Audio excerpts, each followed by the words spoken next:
Howdy folks, Nathan Adlin here with the Fast Lane car, and behind me is the 2014 Mitsubishi Outlander. And as you can see, they've gone through a lot of trouble to make it look a little mopey and sad, but there is some really good stuff under the skin. Find out what it is after this.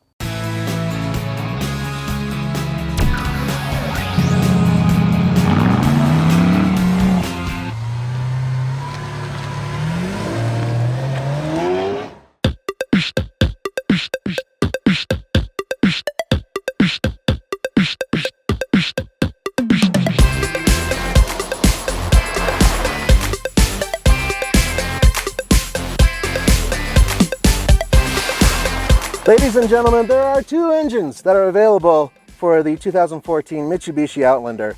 The one that's in here is a 3-liter V6 that puts out 224 horsepower and 215 pound-feet of torque, and it's hooked up to a 6-speed automatic transmission and a all-wheel drive / 4-wheel drive system that you can control right next to the gear lever, and it works really well.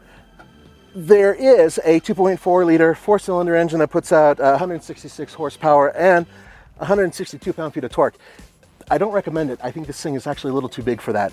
The V6 as it stands, it's got enough guts. It does pretty well, and well, frankly, it's kind of boring.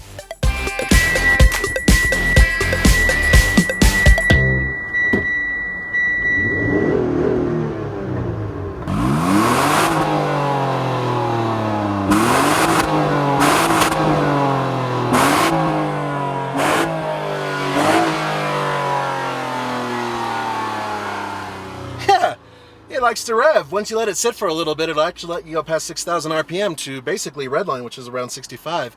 So, I bet you're wondering about MPG. 23 miles per gallon combined. You can get up to 28 miles per gallon on the highway, and that's with the 6-speed automatic transmission.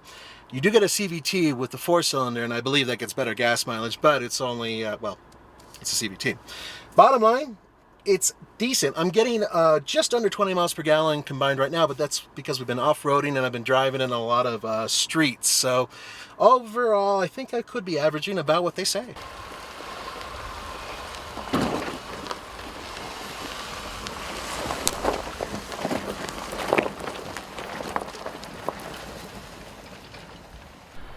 Not a lot of underside cladding, unfortunately. I have it in low. I'm going to see if we can get over this rock here.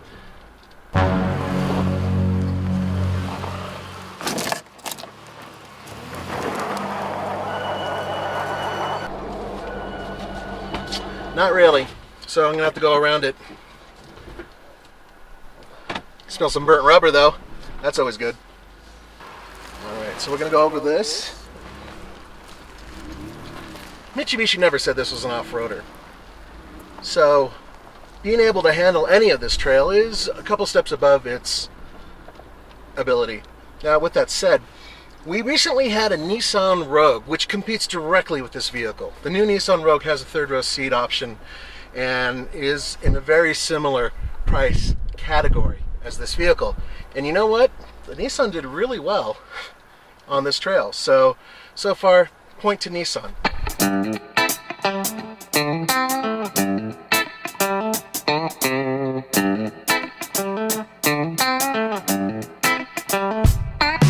The most notable change for the 2014 Mitsubishi Outlander is the exterior design, which everything seems to kind of go down. Everything seems to kind of have a downward movement to it. So it's very opposite from the vehicle it replaces, which was up and kind of mean and kind of exciting.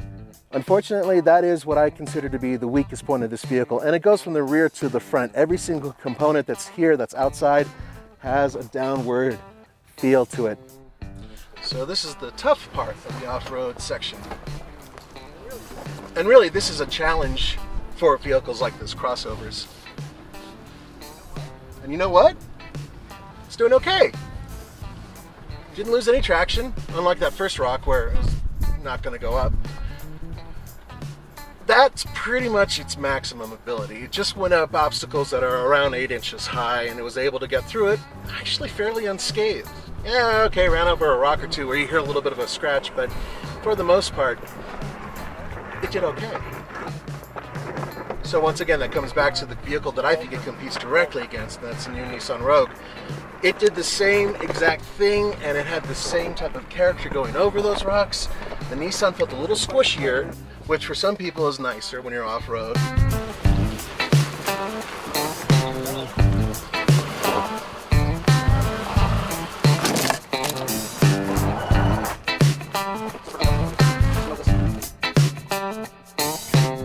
The interior is a vast improvement over the old interior with the old Outlander. And with that being said, it's still not exactly what I would call high-end. Fortunately, there are soft touch materials where there weren't soft touch materials before, and it's higher quality all throughout. Okay, yeah, the wood doesn't look very real, and putting it in the places they put it in, frankly, kind of stands out because it's all dark in here and then boom, stands out. But at least the overall positioning of everything is logical, easy to reach, everything feels like it's decent quality. There is an issue though. The seat, if you're a big guy like me or even bigger, it's not the most comfortable seat out there. It doesn't adjust that much, and frankly, it feels like the cushion is a little short on the legs. But overall, as a regular everyday driver, it's been very comfortable, very smooth, and its ride on the highway is top notch. So sometimes we don't realize what we're doing when we're driving, how much distance we get off the ground. And this is easily a foot off the ground. And it kind of shows you articulation or lack thereof. And a lot of crossovers have the same issue. If this were a Jeep or another vehicle with the proper amount of articulation, I don't think the wheel will be off the ground at all. But this is what happens when you take a crossover off-road.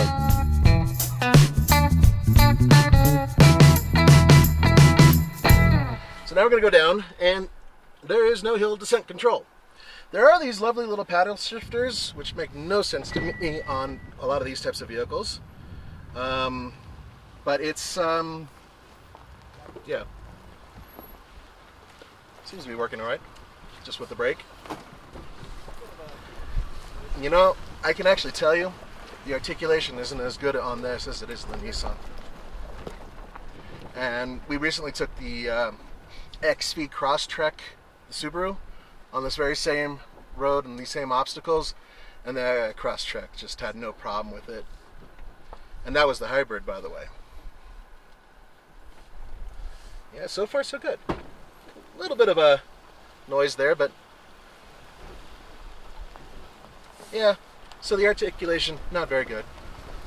Once again, you won't be taken on roads like this.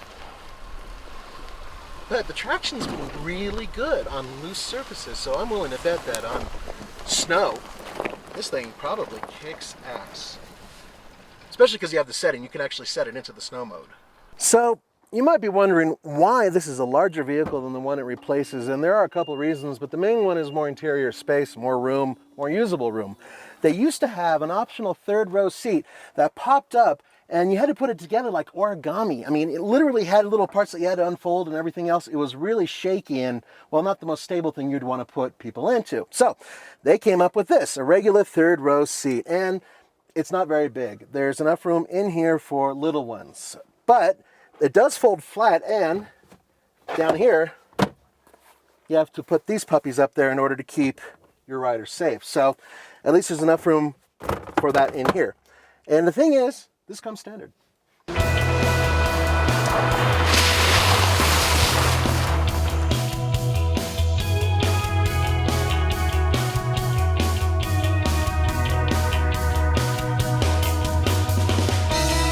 So on the TFL scale of buy it, lease it, rent it, or forget it, I give this Outlander GT a lease it, and I'll tell you why. Because at $34,000, which is basically its as-tested price, you get a lot of vehicle for the money. It drives great, it's okay off-road, and it has the ability of holding more than you think it could. And my kids have been in this thing, they love it. It's easy to drive around, easy to park. It's right up there with the Nissan Rogue, I think. You would get to buy it, but I just can't get over the way it looks. Mitsubishi, seriously, you need to work on your styling. This thing looks sad, it looks like it's pouty. For the Fastlane Car, this is Nathan Madlin saying, don't forget to go to tflcar.com for news, views, and reviews. Adios.